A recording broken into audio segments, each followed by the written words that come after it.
Hello बच्चों, very good morning to all of you and welcome back in chemistry वाला channel.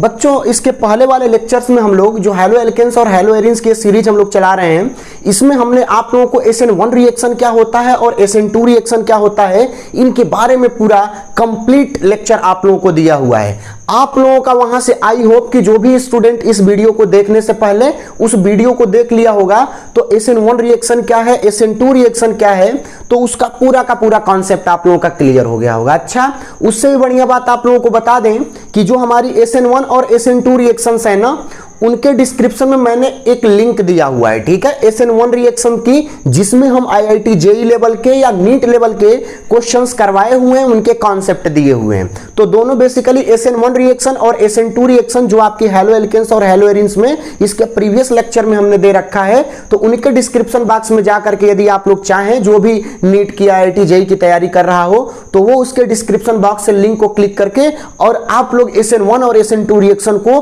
कायदे से समझ सकते हैं कॉम्पिटिटिव लेवल का। अच्छा, आज के इस लेक्चर में बेसिकली हम लोग कंपेयर करने वाले हैं SN1 रिएक्शन और SN2 रिएक्शन को, कि इनमें क्या क्या सिमिलैरिटीज हो सकती हैं और क्या क्या डिफरेंसेस हो सकते हैं। कॉमन सबस्ट्रेट के ऊपर यदि हम न्यूक्लियोफाइल का अटैक करवाएं, तो किन किन कंडीशन में वो सबस्ट्रेट आपका SN1 रिएक्शन मैकेनिज्म से प्रोडक्ट देगा और कौन कौन से कंडीशन में वो आपका SN2 रिएक्शन मैकेनिज्म से प्रोडक्ट देगा। तो आज बड़े ही अच्छे अच्छे क्वेश्चंस करेंगे, IIT JEE में आए हुए क्वेश्चंस करेंगे, और एकदम बिल्कुल क्रिस्टल क्लियर हो जाएगा आप लोगों का कि रिएक्शन को देखते ही आप तुरंत ये बता देंगे कि ये SN1 मैकेनिज्म से हो रहा है कि SN2 मैकेनिज्म से हो रहा है। और इसकी अगली वीडियो में हम लोग इलिमिनेशन रिएक्शंस के बारे में बात करेंगे, जो कि बहुत ही इंपॉर्टेंट रिएक्शंस आपकी होती हैं, और उनका कंपेयर भी कराएंगे हम SN1 और SN2 के साथ।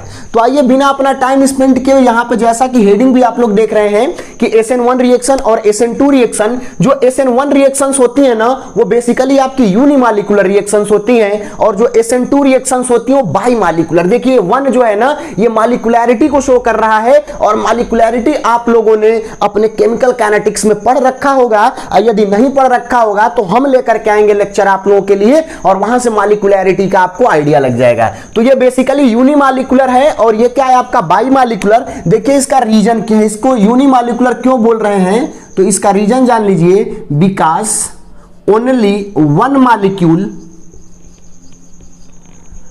Takes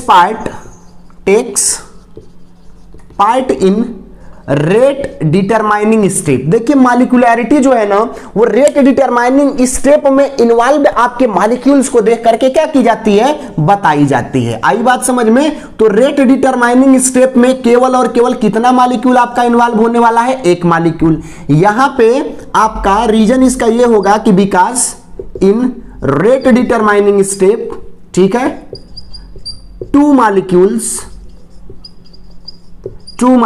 are involved.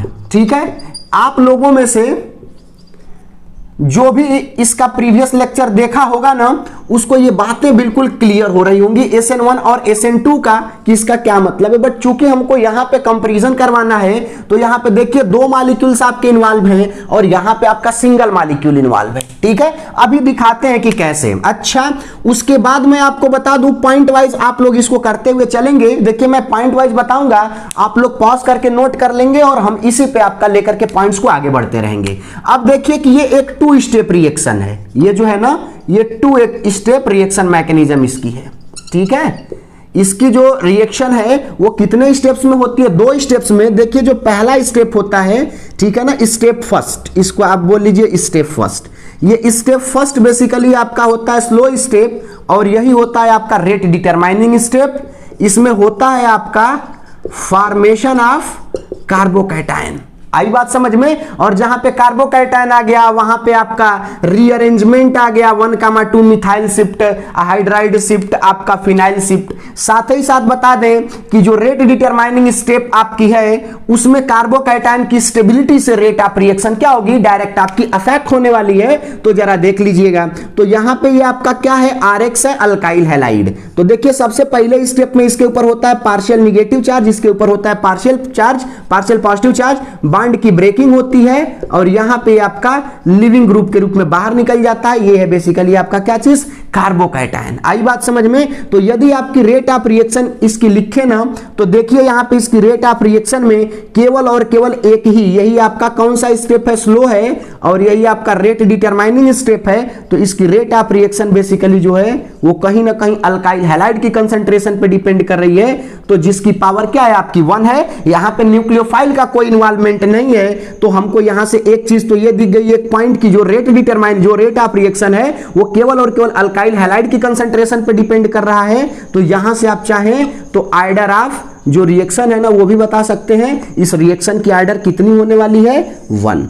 तो जो आपकी SN1 रिएक्शन है वो फर्स्ट आर्डर रिएक्शन है और रेट डिटरमाइनिंग स्टेप में देखिए एक ही मॉलिक्यूल आपका इन्वॉल्व है, इसीलिए हमने इसको क्या बोला कि ये only 1 molecule takes place in rate determining step. Rate determining step में केवल और केवल एक ही मॉलिक्यूल क्या है आपका इन्वॉल्व है। अच्छा, यहां तक की बात हुई। इसकी यदि मैं बात करूं तो ये जो है आपका ये है सिंगल स्टेप मैकेनिज्म। ठीक है, इत्मीनान से आप लोग देखिएगा, ये है आपकी सिंगल स्टेप मैकेनिज्म। इसमें देखिए बेसिकली होता क्या है कि attack of nucleophile and removal of halide ion both takes place together. ठीक है, इसमें जो है ना न्यूक्लियोफाइल का अटैक और रिमूवल ऑफ हैलाइड आयन ये दोनों एक ही साथ होता है। जैसे मैं कहूं कि ये है आपका न्यूक्लियोफाइल और ये है आपका alkyl halide, partial negative charge partial positive charge ये इसके ऊपर अटैक करता है। यहाँ पे कुछ समय के लिए ट्रांजिशन स्टेट बनती है, मैं पीछे बता चुका हूं, आप लोग जा करके देख सकते हैं। और उसके बाद यहाँ पे NuR बन जाता है और यहां से X माइनस आपका बाहर निकल जाता है। तो ये देखिए बेसिकली आपका प्रोडक्ट बना। ठीक है, यहां पे इन्वर्जन हो जाता है वाल्डेन का इन्वर्जन, जिसको हम बोलते हैं कि ये अम्ब्रेला इन्वर्जन है। तो बेसिकली देखिए यहां पे यही इसकी रेट डिटरमाइनिंग स्टेप है। ये क्या है आपकी रेट डिटरमाइनिंग स्टेप। तो हम बोल सकते हैं ना यहां से कि रेट ऑफ रिएक्शन जो है वो न्यूक्लियोफाइल की भी कंसंट्रेशन पे डिपेंड कर रहा है कि न्यूक्लियोफाइल कितना ज्यादा कंसंट्रेटेड है, और यहां पे आपका अल्काइल हैलाइड की भी कंसंट्रेशन पे डिपेंड कर रहा है। तो बेसिकली देखिए इन दोनों की पावर 1 है। तो इसमें रेट डिटरमाइनिंग स्टेप में दो मॉलिक्यूल्स इन्वॉल्व होने के कारण देखिए आरडीएस 2 मॉलिक्यूल्स आर इन्वॉल्व, और दो मॉलिक्यूल्स इन्वॉल्व होने के कारण इसको क्या बोलते हैं, बाई मॉलिक्यूलर रिएक्शन बोलते हैं। अच्छा, यदि इसका आर्डर आप लोग देखें तो आर्डर बेसिकली देखिए रेट डिटरमाइनिंग स्टेप में जो आपका एक रिएजेंट है ये न्यूक्लियोफाइल बेसिकली, और ये आपका सबस्ट्रेट है, दोनों की पावर 1 है। तो 1 + 1 इसका आर्डर क्या हो गया आपका 2। तो ध्यान दीजिएगा कि जो आपकी SN2 रिएक्शन है वो सिंगल स्टेप में होने वाली रिएक्शन है जिसका आर्डर 2 है। इसकी मॉलिक्यूलैरिटी भी 2 है क्योंकि 2 मॉलिक्यूल्स इसमें क्या इन्वॉल्व है। और जो आपकी SN1 रिएक्शन होती है वो 2 स्टेप में होने वाली रिएक्शन है। पहले स्टेप में बेसिकली यही स्लो स्टेप होता है, रेट डिटरमाइनिंग स्टेप। यहां पे फॉर्मेशन ऑफ कार्बोकैटायन होता है और यहां से आपका अल्काइल हैलाइड ही केवल रेट ऑफ रिएक्शन में इन्वॉल्व है। तो इसका आर्डर भी यदि हम रेट डिटरमाइनिंग स्टेप को देखें तो हमको क्या मिलने वाला है, यहां पे इसका आर्डर बेसिकली 1 मिलने वाला है। तो मुझे लग रहा है कि ये सारी की सारी बातें आप सभी लोगों के समझ में आ रही होंगी। अच्छा, देखिए कुछ बात बता दें इसकी रेट डिटरमाइनिंग स्टेप और इसकी रेट डिटरमाइनिंग स्टेप को यहां से देखते हुए। अब जरा देखिएगा, चूंकि यहां पे फॉर्मेशन किसका हुआ है, कार्बोकैटायन का। ठीक है, ये रेट डिटरमाइनिंग स्टेप में कार्बोकैटायन का फॉर्मेशन है। तो हम बोल सकते हैं ना कि जो रेट ऑफ रिएक्शन बेसिकली आपकी होने वाली है, rate of reaction that is directly proportional to stability of carbocation, कि कार्बोकैटायन जितना ज्यादा स्टेबल होगा उतना ही रिएक्शन क्या होगी, फास्ट होगी। क्योंकि जो अल्काइल हैलाइड है वो क्या है, उसके ऊपर पार्शियल पॉजिटिव चार्ज है और एक के ऊपर पार्शियल निगेटिव चार्ज, और बेसिकली जितना ज्यादा कार्बोकैटायन स्टेबल होगा तो ये उतना ही जल्दी आपका आयोनाइजेशन होगा पहले स्टेप में। तो यदि स्टेबिलिटी ऑफ कार्बोकैटायन की बात करें तो आपको पता है कि प्लस का M effect, hyper conjugation plus का I इफेक्ट स्टेबिलिटी को क्या करते हैं, बढ़ाते हैं। साथ ही साथ रेजोनेंस में यदि आपका कार्बोकैटायन है तो वो भी स्टेबिलिटी को क्या करता है, बढ़ाता है। इस बात को नोट करके ध्यान रखिएगा, अभी इस पे हम क्वेश्चंस कराएंगे तो मजा आएगा। अच्छा, इन सभी के कारण हम देखते हैं कि जो टर्शियरी अल्काइल हैलाइड है उसकी रिएक्टिविटी ज्यादा होती है, जो सेकेंडरी अल्काइल हैलाइड है या कार्बोकैटायन की यदि मैं बात कर लूं, ये कार्बोकैटायंस की ही मैं बात कर ले रहा हूं, ठीक है, क्योंकि उन्हीं हैलाइड से आपके क्या होते हैं, ये कार्बोकैटायंस बनते हैं। तो आप सीधे सीधे समझ लीजिए कि टर्शियरी वाला ज्यादा स्टेबल होगा सेकेंडरी से, सेकेंडरी वाला ज्यादा स्टेबल होगा प्राइमरी से, और ये जो होगा मिथाइल से।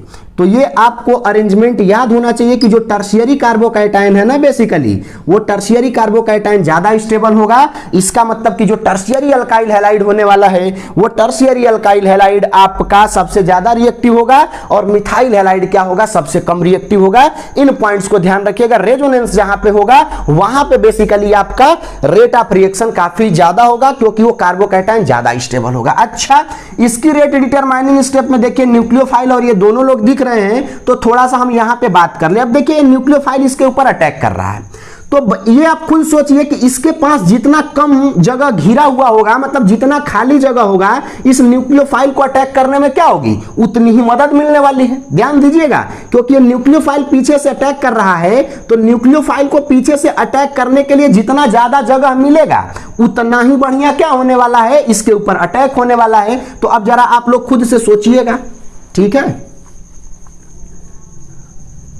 कि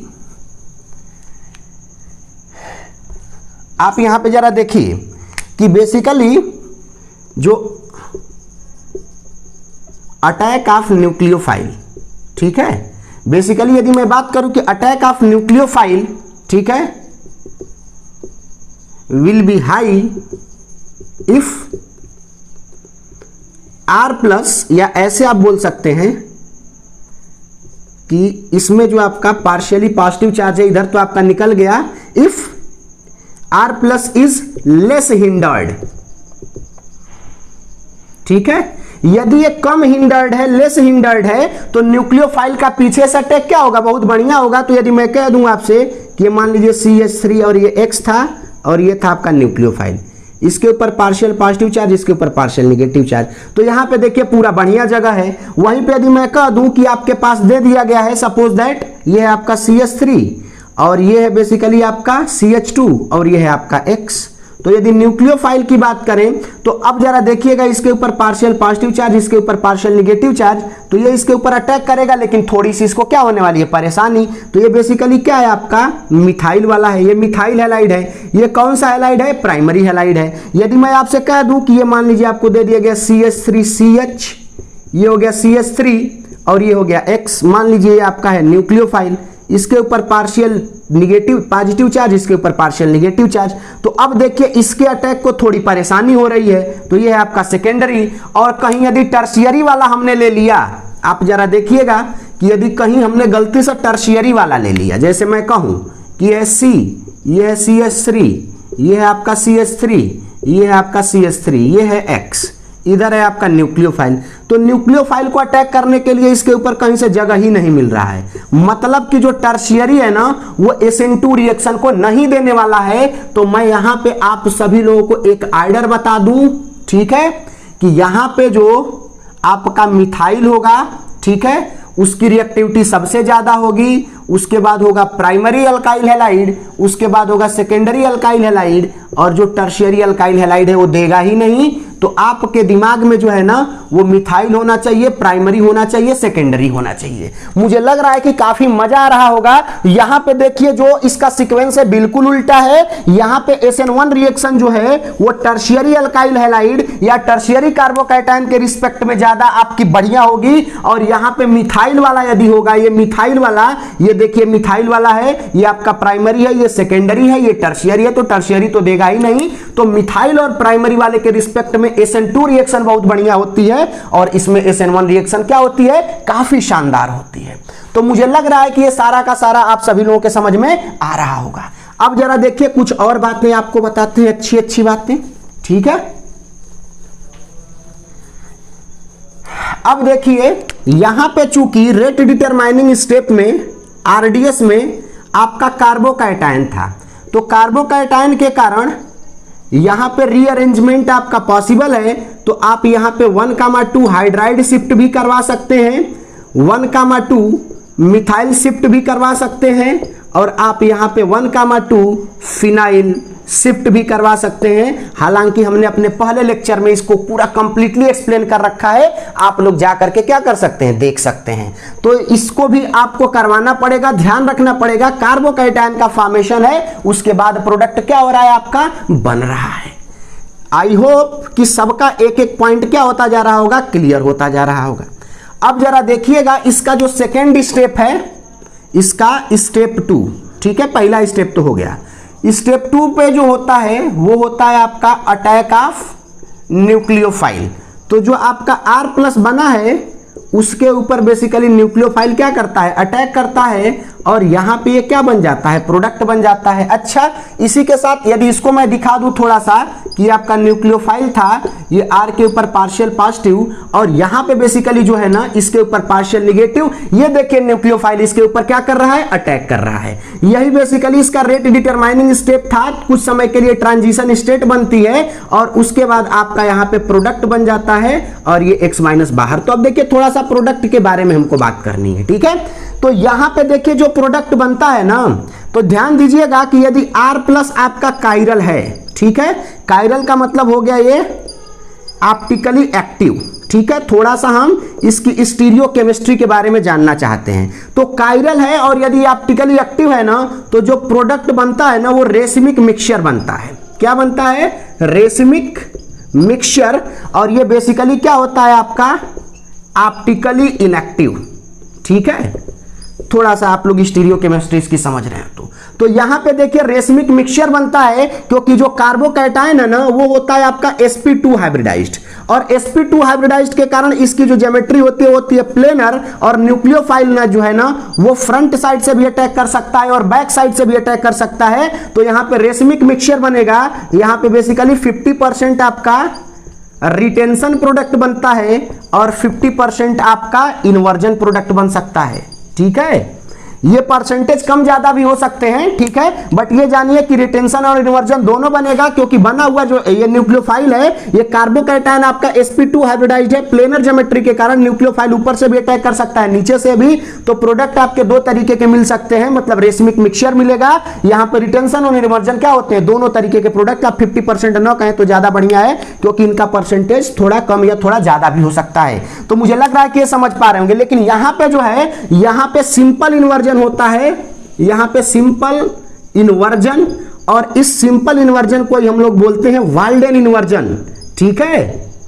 इसको क्या बोलते हैं, वाल्डेन इन्वर्जन, या इसको इसी को बोलते हैं अम्ब्रेला इन्वर्जन, ठीक है। तो ध्यान दीजिएगा कि यहां पे सिंपल सा इन्वर्जन होता है आपका, वाल्डेन इन्वर्जन या अम्ब्रेला इन्वर्जन होता है। और यहां पे कायरल यदि आपका कार्बोकैटायन का कार्बन है तो न्यूक्लियोफाइल जो है वो इसके ऊपर अटैक करके रेशमिक मिक्सचर बनाता है, क्योंकि कार्बोकैटायन sp2 हाइब्रिडाइज होने के कारण प्लेनर है, और प्लेन के ऊपर न्यूक्लियोफाइल का अटैक ऊपर से भी हो सकता है और नीचे से भी हो सकता है। तो यहां पे दो तरीके के प्रोडक्ट्स आपके क्या है, बन सकते हैं। चलिए, मुझे लग रहा है कि ये सारा का सारा आप सभी लोगों के समझ में आ रहा होगा, ठीक है। अच्छा, अब देखिए थोड़ा सा और आगे की बातें बताते हैं। इस पे जब क्वेश्चंस करवाएंगे ना तो आप सभी लोग क्या कर पाएंगे, समझ पाएंगे, इसको रिलेट करवा पाएंगे। अब जरा देखिए यहां पे यदि इसके अगले पॉइंट की मैं बात करूं तो यहां पे रेशमिक मिक्सचर वगैरह के बारे में आपकी बातें हो चुकी हैं।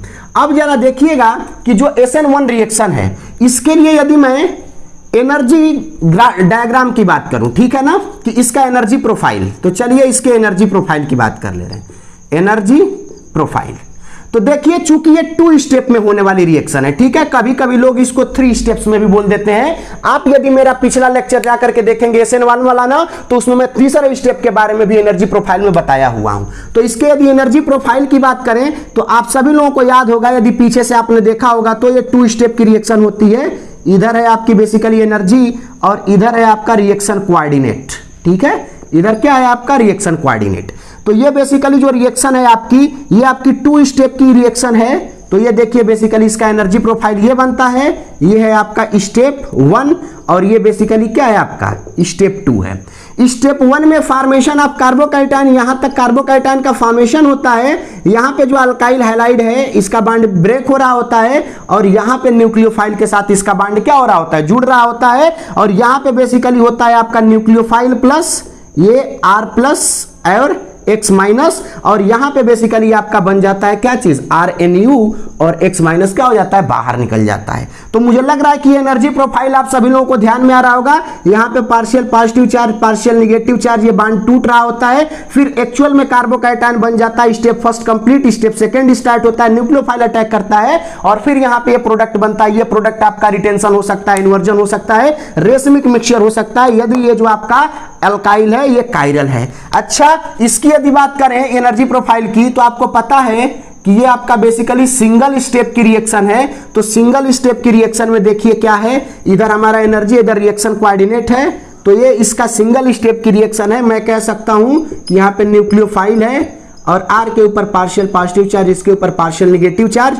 यहां पे एक तरफ से न्यूक्लियोफाइल इस R के साथ जुड़ रहा होता है, ये X आपका बाहर निकल रहा होता है और फाइनली यहां पे आपका बन जाता है NuR प्लस का वाट X माइनस। तो ये जरा देख लीजिए इसका एनर्जी प्रोफाइल है। तो चूंकि एक ही स्टेप की है तो इसमें एक ही पीक मिला, ये 2 स्टेप की है तो आपको 2 पीक मिला। यदि तीसरे स्टेप में डीप्रोटोनेशन की बात कर दें हम लोग ना, तो कई बार इसको ऐसे भी लोग क्या कर देते हैं, दिखा देते हैं, ये स्टेप फर्स्ट है, ये स्टेप 2 है और इसमें डीप्रोटोनेशन आपका होता है। जो बना हुआ आपका कैटायनिक प्रोडक्ट होता है वो आपका बेसिकली ये सॉल्वेंट चूंकि यहां पे एक्सेस में लिया जाता है, जो भी न्यूक्लियोफाइल है तो वो प्रोटॉन को हटाने का काम करता है और कंप्लीट रिएक्शन को करवाने का। तो मन करे तो थर्ड स्टेप दिखा भी सकते हैं, नहीं भी दिखा सकते हैं, बट मुझे लग रहा है कि काफी आप सभी लोगों को इसको देख करके मजा आया होगा। यदि डिटेल में इसको जानना है तो मेरे पिछले लेक्चर को जाकर के देखिए, क्योंकि यहां पे केवल कंपैरिजन और सिमिलैरिटीज की क्या कर रहे हैं हम लोग, बातें कर रहे हैं।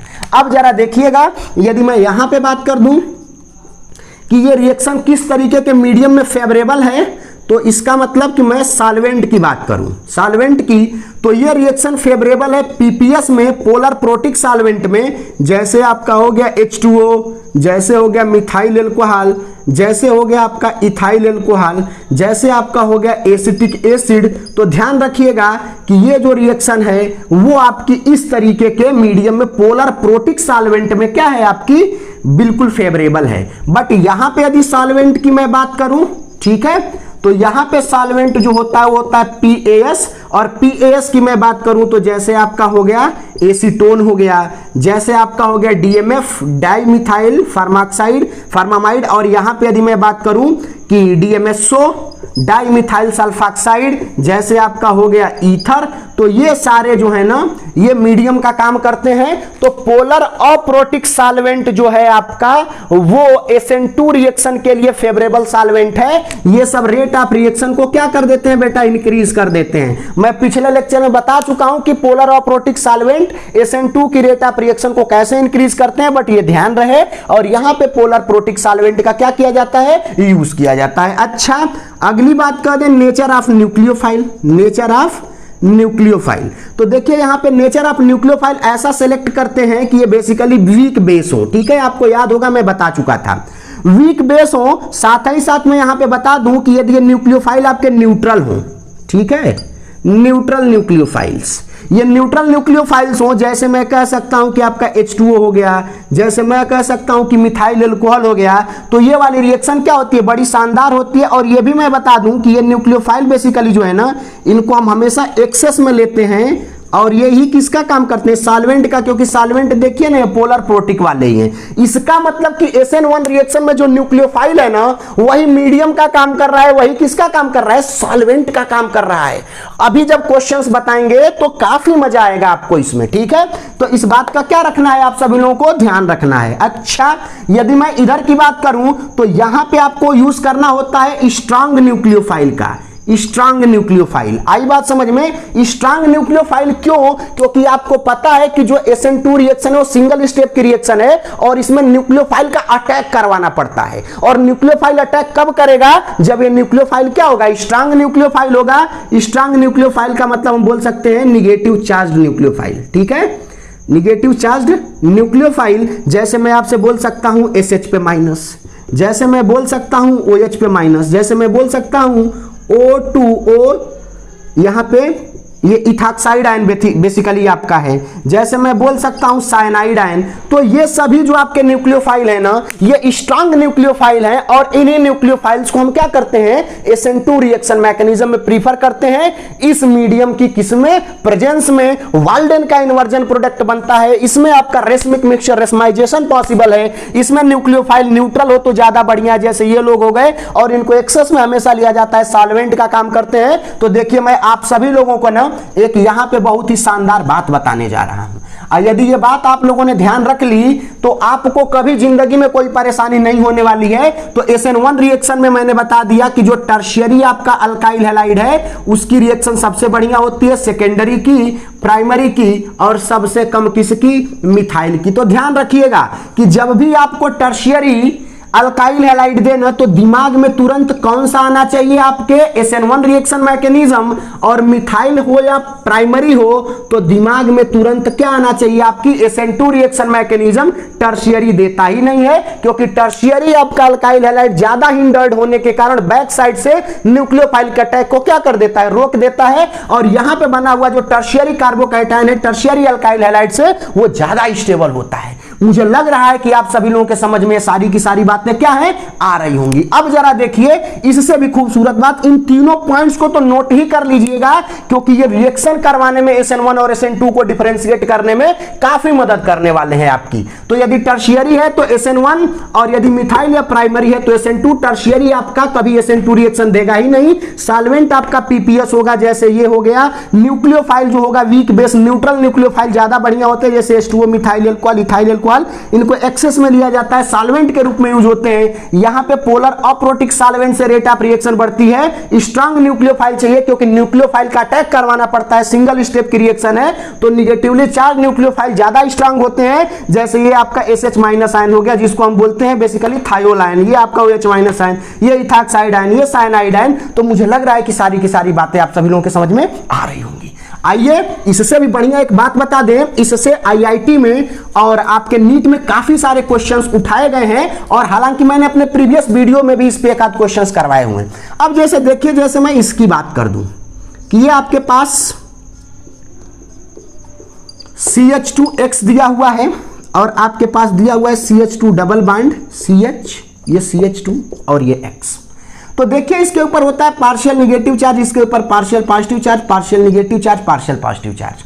तो जब ये हट जाता है पहले स्टेप में, आपको पता है कार्बोकैटायन का फॉर्मेशन होता है, तो यहां पे ये कार्बोकैटायन है।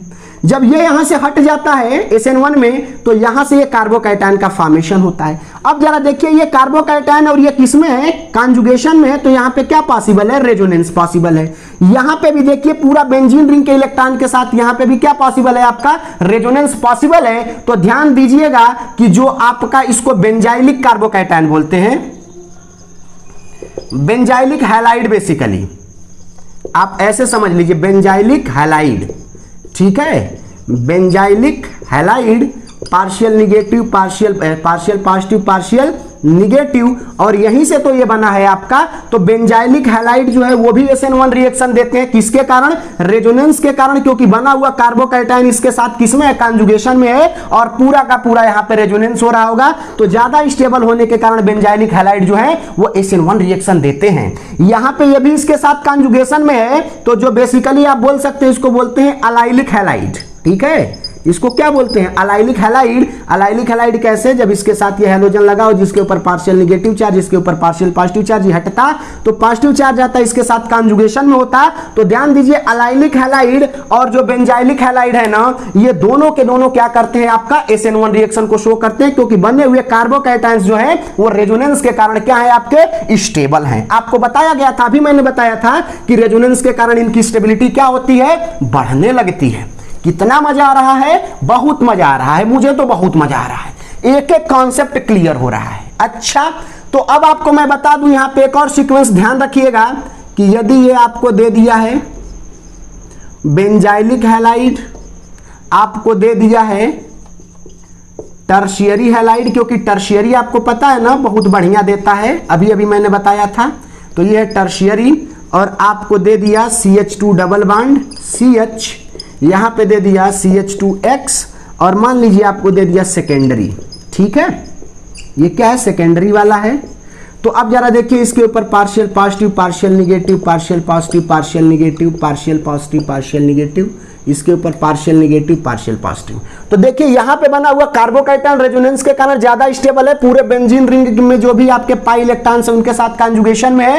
ये टर्शियरी वाला है, इन सबका हाइपर कॉन्जुगेशन और plus I effect. 9 hyper conjugative आपके हाइड्रोजन्स हैं, यहां पे 2 हाइपर कॉन्जुगेटिव हाइड्रोजन्स प्लस का इफेक्ट है और यहां पे इसके साथ कॉन्जुगेशन में है। तो मैं बता दूं कि यदि मैं इसको पहला बोल दूं, इसको दूसरा बोल दूं, इसको तीसरा बोल दूं और इसको चौथा बोल दूं, तो इनकी रिएक्टिविटी का जो ऑर्डर होता है वो पहला सबसे ज्यादा होगा क्योंकि ये कार्बोकैटायन रेजोनेंस में है। उसके बाद देखिए आपका टर्शियरी होता है, टर्शियरी वाला मतलब दूसरा। उसके बाद आपका ये जो है ना अलाइलिक होता है तीसरा, उसके बाद आपका होता है सेकेंडरी वाला। तो इस बात का ध्यान दीजिएगा, ये काफी इंपॉर्टेंट है और इस पे मेंस में आए हुए क्वेश्चंस अभी हम आपको दिखाते हैं। ठीक है, सीधे सीधे इन पे क्वेश्चंस क्या किए गए हैं, अराइज किए गए हैं। अच्छा, उससे भी अच्छी बात देखिए कुछ और हम आप लोगों को यहां पे बताना चाहते हैं। अब फिनाइलिक और विनाइलिक हैलाइड की थोड़ी सी बात करनी है। ठीक है ना, ये हो गया। अब देखिए एक हैलाइड आपका होता है फिनाइलिक हैलाइड। जैसे मैं कह दूं कि ये मान लीजिए आपके पास बेंजीन रिंग दी गई है और इधर आपको सीधे सीधे हैलोजन दे दिया गया।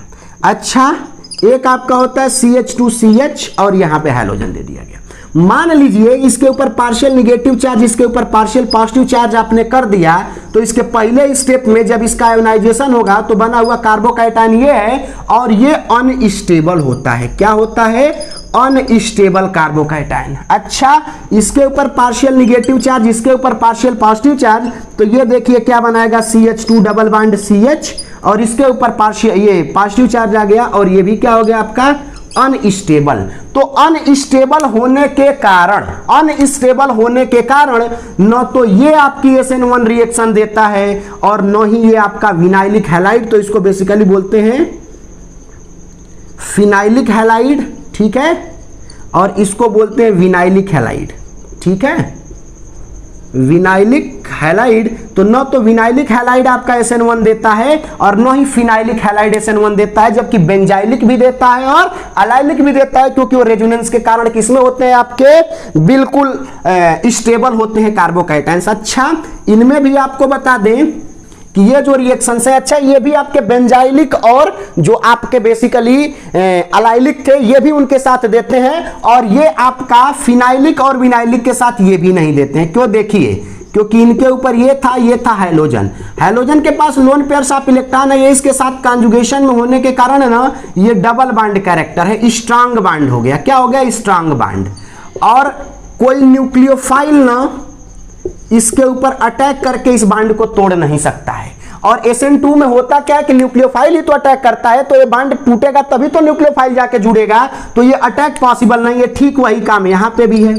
ठीक है, कि हैलोजन है partial negative partial positive charge, तो यहां पे डबल बॉन्ड कैरेक्टर है। यहां पे क्या है आपका double bond character, strong bond. ये क्या है, स्ट्रांग बॉन्ड है क्योंकि देखिए कॉन्जुगेशन में है तो न्यूक्लियोफाइल का अटैक यहां पे भी पॉसिबल नहीं है। तो हम बोल सकते हैं कि फिनाइलिक और विनाइलिक जो हैलाइड्स है ना, न तो SN1 देते हैं और न ही SN2 देते हैं। और इसके पहले मैंने टर्शियरी, प्राइमरी, सेकेंडरी या फिर आपको मीडियम वाला जो कॉन्सेप्ट पढ़ाया था उसके बेस पे आप सभी लोग सारा का सारा क्या कर चुके होंगे, समझ चुके होंगे। अब आ जाइए कुछ बहुत अच्छे अच्छे क्वेश्चंस हम लोग क्या करते हैं, करने जा रहे हैं। ठीक है, बहुत अच्छे अच्छे क्वेश्चंस हम लोग करने जा रहे हैं। जैसे आपको मैं यहां पे एक देखिए कितना मजेदार क्वेश्चन देने वाला हूं। 1 मिनट, आप सभी लोग इसको थोड़ा इरेज कर लिया जाए, गड़बड़ हो रहा है ये।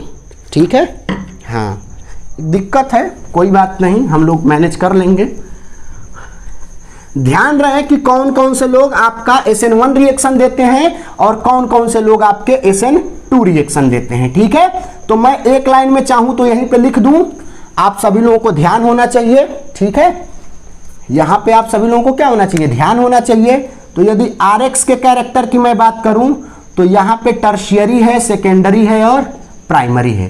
टर्शियरी वाला सबसे बढ़िया है। अच्छा, उसके अलावा आपका यदि ये बेंजाइलिक हैलाइड है तो ये भी देगा और ये आपका विनाइलिक हैलाइड है तो ये भी देगा।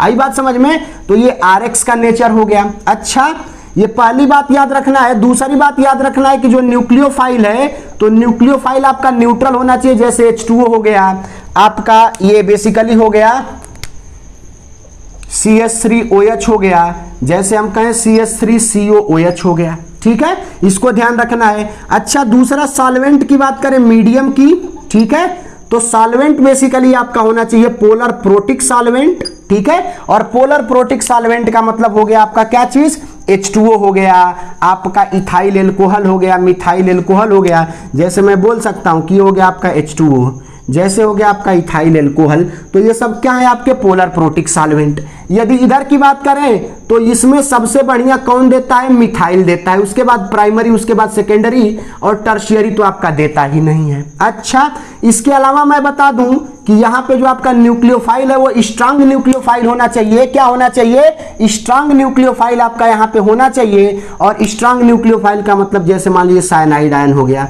OH माइनस आयन हो गया, इनको ऐसे भी लिख दिया जाता है Na+ और Cn माइनस। जैसे हम ऐसे लिख दें Na+ OC2H5-। तो ये सब देखिए आपके इसमें क्या होंगे? न्यूक्लियोफाइल होंगे। और यदि हम सॉल्वेंट की बात करें तो सॉल्वेंट आपका होगा पोलर अप्रोटिक, अभी अभी हमने बताया था, वो है DMF, DMSO, एसीटोन। ठीक है, तो ये सब क्या हो सकते हैं? आपके सॉल्वेंट। ये है DMSO, ठीक है, और आपका हो सकता है एसीटोन। तो ये सभी लोग, इन बातों को यदि आपने ध्यान में रख लिया आपने, तो सारा का सारा काम आप लोगों का क्या है? हो जाने वाला है। अब आइए कुछ क्वेश्चंस हम लोग क्या है इस पे कर ले रहे हैं। ठीक है, ये सब शॉर्ट ट्रिक्स थे। अब इस पे जो क्वेश्चंस है ना वो हम लोग बनाएंगे, और मुझे तो लग रहा है कि काफी मजा आएगा। ठीक है, जैसे देखिए आपको एक क्वेश्चन दे दिया। क्वेश्चन कैसे दे दिया? क्वेश्चन कुछ ऐसे है, CH3 CH2, ये है X, ये बेसिकली CH है, और ये है आपका CH3। या फिर आप इसको ऐसे कर दीजिए, इसको कर दीजिए CH3 और इसको कर दीजिए क्या चीज आप? X। ठीक है, अब जरा देखिएगा, X का मतलब चलिए इसको मैंने ले लिया Cl। अब हमने किया क्या है कि यहां पे ले लिया OH माइनस और यहां पे एसीटोन ले लिया। ठीक है, फिर हमने यहां पे ले लिया क्या चीज? H2O, और देखिए यहां पे ले लिया ना एसीटोन। ठीक है, अब जरा इस बात को देखिएगा ध्यान से। तो यहां पे एसीटोन है, वो क्या चीज है? पोलर अप्रोटिक सॉल्वेंट, और ये एक निगेटिवली चार्ज्ड न्यूक्लियोफाइल है, स्ट्रांग न्यूक्लियोफाइल। तो मुझे लग रहा है कि ये मैकेनिज्म किस प्रोसेस से होगी? SN2 प्रोसेस से होगी। और अब देखिए यहां पे आकर के, और ये बन जाएगा CH3CH, ये बन जाएगा CH3, और यहां पे आकर के लग जाएगा क्या चीज? OH। मैकेनिज्म कौन सी है? SN2। कैसे पता चला? क्योंकि एसीटोन पोलर अप्रोटिक सॉल्वेंट, और ये क्या है आपका? स्ट्रांग न्यूक्लियोफाइल है। अब जरा देखिएगा यहां पे आपका H2O है, और H2O तो क्या होता है? पोलर प्रोटिक सॉल्वेंट, और एसीटोन क्या है? Polar aprotic solvent. तो इनका इफेक्ट इतना बढ़िया नहीं माना जाएगा जितना बढ़िया इसका माना जाएगा, और पोलर प्रोटिक के कारण ये वाली मैकेनिज्म कौन सी होगी आपकी? SN1 mechanism. और SN1 मैकेनिज्म होगी तो जरा देखिए क्या बनेगा? CH CH3 और यहां पे OH, और ये H बनता है, इसके ऊपर पॉजिटिव चार्ज, और चूंकि इसको हमने किस में ले रखा है? एक्सेस में ले रखा है, तो यहां पे हो जाता है आपका डीप्रोटोनेशन।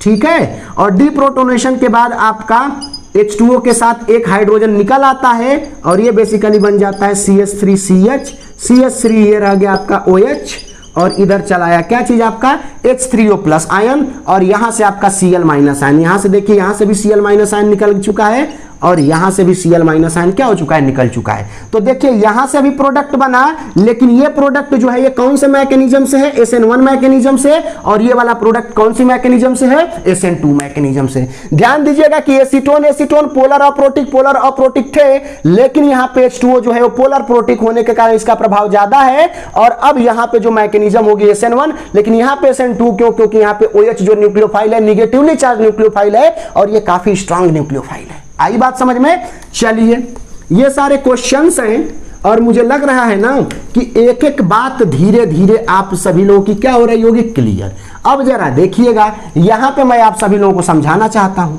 अब हमको क्वेश्चन ना कुछ यूं दे दिया, ठीक है, और यहां पे देखिए सेम OH माइनस आयन, चलिए हमने यहां पे बोल दिया DMF है, ठीक है। तो DMF को सबको पता है ये क्या है, पोलर अप्रोटिक सॉल्वेंट, ये एक स्ट्रांग न्यूक्लियोफाइल है। तो यहां पे जो मैकेनिज्म होगी वो SN2 होगी, एक ही स्टेप की रिएक्शन है, क्लोरीन को हटाइए, OH को जोड़ दीजिए, तो ये बेसिकली बन गया CH3, ये CH, ये हो गया CH3, ये हो गया CH2, ये हो गया OH और प्लस यहां से Cl माइनस कहां निकल गया, बाहर निकल गया। अब जरा देखिए दूसरा हमने दे रखा है क्या चीज, H2O और यहाँ पे एसीटोन। तो एसीटोन जो है वो पोलर अप्रोटिक सॉल्वेंट है और ये क्या है, पोलर प्रोटिक सॉल्वेंट माना इसका जाएगा। तो मैकेनिज्म होगी आपकी कौन सी, SN1 मैकेनिज्म, ठीक है। अब SN1 मैकेनिज्म होगी, चलिए मैकेनिज्म आपने बोल दिया। अब करना क्या है कि Cl के जगह पे आप H2O ले जा करके लगा देंगे और डीप्रोटोनेशन हो जाएगा क्योंकि एक्सेस में, और फिर से OH लग जाएगा। तो आप सभी लोग क्या प्रोडक्ट बनाएंगे, CH3CH, CH3, ये है CH2, OH और H, यहां पे पॉजिटिव चार्ज आता है, डीप्रोटोनेशन होता है, तो आपका एक हाइड्रोजन यहां से हट जाता, तो फिर क्या रह जाता, आपका OH रह जाता। तो देखिए दोनों से आपका सेमी प्रोडक्ट मिल रहा है और यहां से Cl माइनस आपका कहां निकल गया, बाहर। लेकिन ये SN1 और SN2 का फिर इंपॉर्टेंस क्या रह गया, क्या कुछ डिफरेंसी जब नहीं आ रहा है तो क्यों SN1 और SN2। तो जरा देखिए ये प्रोडक्ट मुझे लग रहा है कि गलत है, क्योंकि इसकी मैकेनिज्म को देखें तो यहां पे देखिए इसकी मैकेनिज्म में जो स्टेप 1 होता है, इसमें स्टेप फर्स्ट में कार्बोकैटायन बनता है। तो जरा देखिएगा यहां पे बनने वाला कार्बोकैटायन CH3CH, ये है CH3, ये है CH2 के ऊपर पॉजिटिव चार्ज। अब ये है प्राइमरी, ये प्राइमरी वाला यदि उठ करके कहीं से यहां पे चला जाए ना तो ये बन जाएगा टर्शियरी। तो अब देखिए यहां पे होगा 1,2 हाइड्राइड शिफ्ट, मतलब रीअरेंजमेंट, और हाइड्रोजन उठ के यहां पे जाएगा और पॉजिटिव चार्ज यहां पे आएगा, तो ये बन जाएगा CH3। अब ये बेसिकली हो जाएगा CH3, ये हो जाएगा CH3 और इसके ऊपर हो जाएगा पॉजिटिव चार्ज।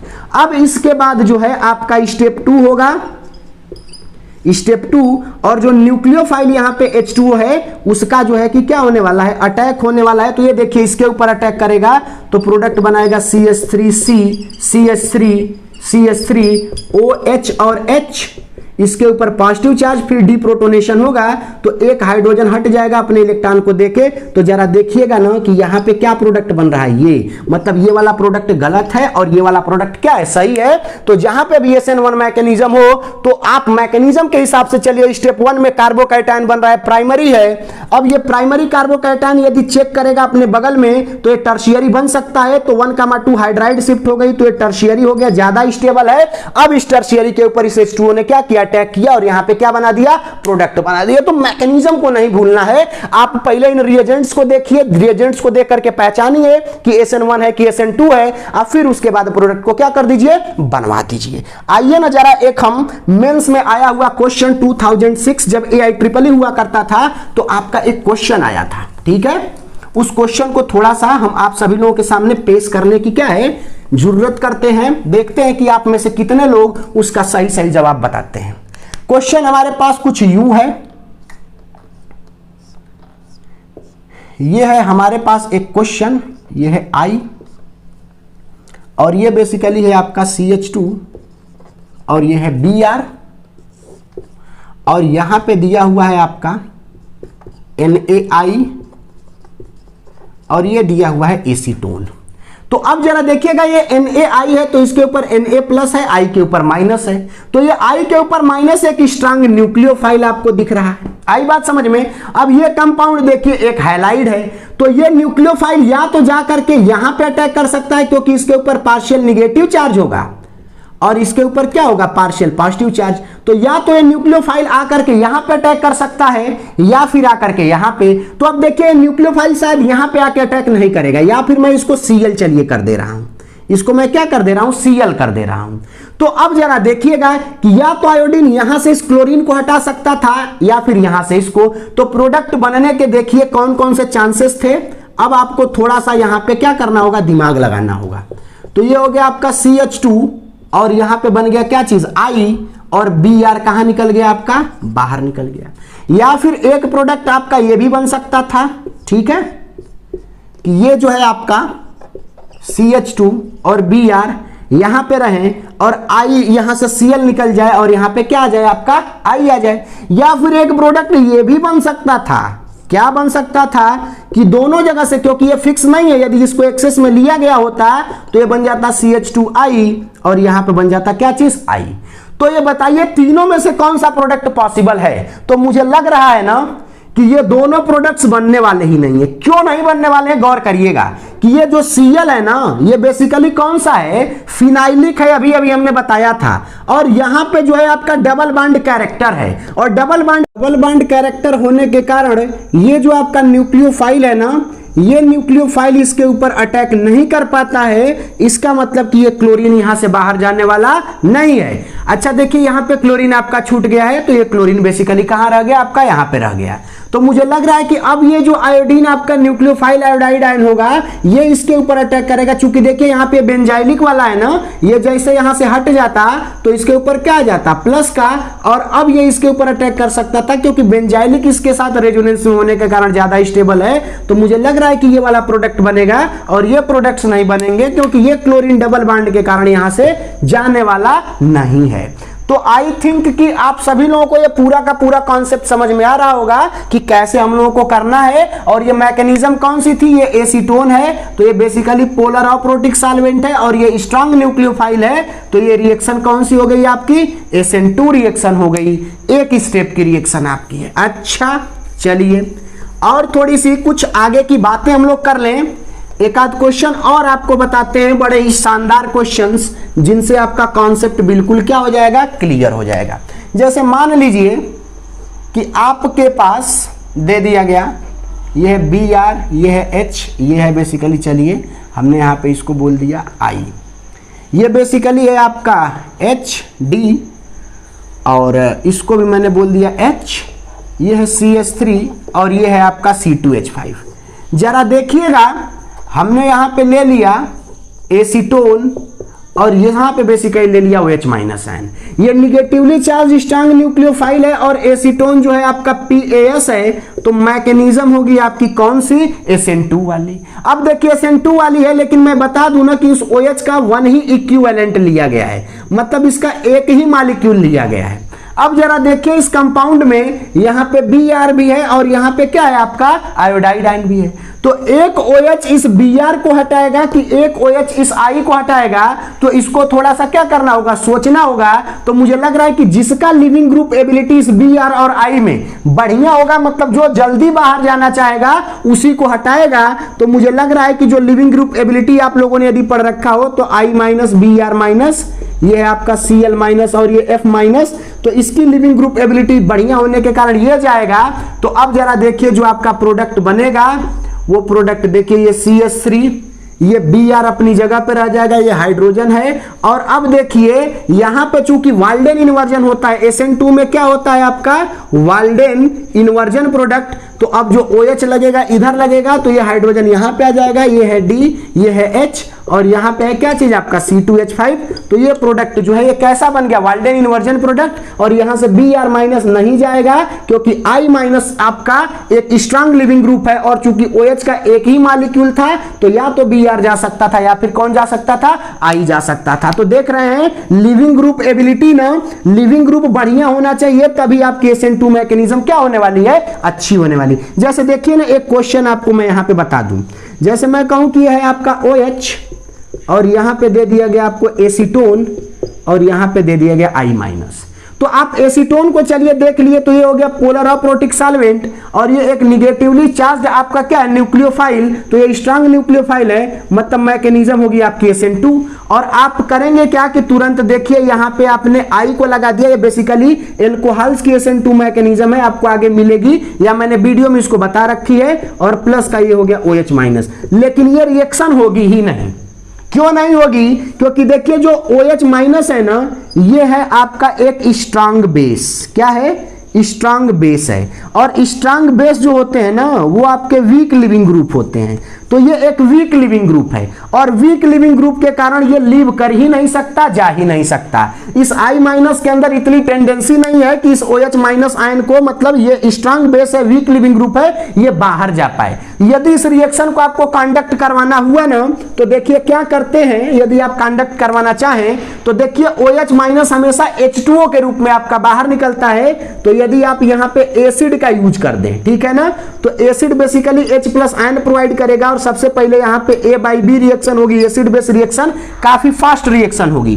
तो अब जरा देखिए ये बनेगा क्या कि एसिड बेस रिएक्शन से अब ये O ये हो गया H और ये हो गया H, इसके ऊपर आ गया पॉजिटिव चार्ज। अब H2 आपका एक स्ट्रांग लिविंग ग्रुप होता है, तो अब देखिए यहां से होगा क्या कि H2 आपका बाहर चला आएगा और अब इसकी जगह पे आयोडीन जाकर के जुड़ जाएगा, तो अब ये प्रोडक्ट आपका बन सकता है। तो ध्यान दीजिएगा कि हमने यहाँ पे एसिड को यदि यूज कर दिया तो आपका OH को हमने स्ट्रांग लिविंग ग्रुप में कन्वर्ट कर दिया। ये H2O क्या है आपका, एक स्ट्रांग लिविंग ग्रुप है। अब ये H2O यहां से क्या हो सकता है, बाहर। तो देखिए H2O आपका बाहर चला आया, तो इसके ऊपर कार्बोकैटायन बन गया, जहां पे आकर के कार्बोकैटायन क्या बन गया, बेसिकली आयोडीन आकर के इसके ऊपर क्या कर दिया, अटैक कर दिया और आपका ये प्रोडक्ट बन गया। तो केवल OH होता तो नहीं जाता। तो ये लिविंग ग्रुप एबिलिटी भी काफी क्या करता है, आपका मैटर करता है। अच्छा, आइए कुछ और अच्छे अच्छे क्वेश्चंस हम लोग कर लेते हैं। SN1 का हमने नहीं देखा, जो आपका रेशमिक मिक्सचर है, रेशमाइजेशन था, तो आइए थोड़ा सा उसको भी क्या करते हैं हम सभी लोग देख लेते हैं। जैसे मान लीजिए आपके पास एक कंपाउंड दिया हुआ है, ये है C, ये है बेसिकली CH2, ठीक है, ये है आपका CH2, ये है CH3।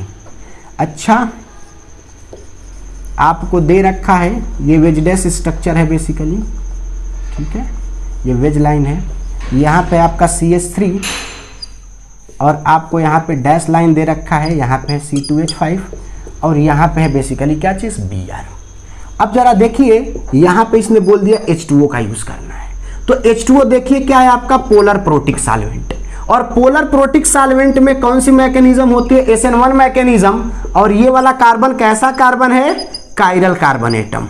तो अब यहां पे देखिए रेशमाइजेशन होगा और प्रोडक्ट कैसे बनेगा, तो देखिए प्रोडक्ट यहां पे कुछ ऐसे बनने वाला है, CH2 CH2 CH3,